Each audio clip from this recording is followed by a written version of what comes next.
ဒိုကြီးရွာကြည်နူးတရာဒိုတော်ရွာတစ်ခေါက်တစ်ခါလာလဲပါတင့်တယ်ထဲဝါဇေဒီမဟာပေါ်များလာပြီစွာလာရအောင်လို့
စွာဖျားပွဲအစုံလာတဲ့17ရက်နေ့မှာ15ရက်နေ့ထိမဟာပကံမွေကင်းပါကြ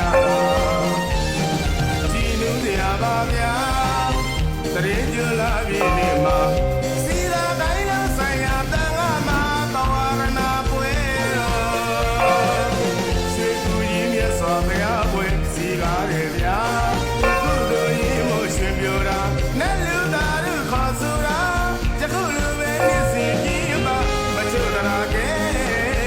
အမြဲလူကြမြတ်သောစိတ်စေတနာကြည်လူကြလားအယောင်လဲလူလာခဲ့ကြပါ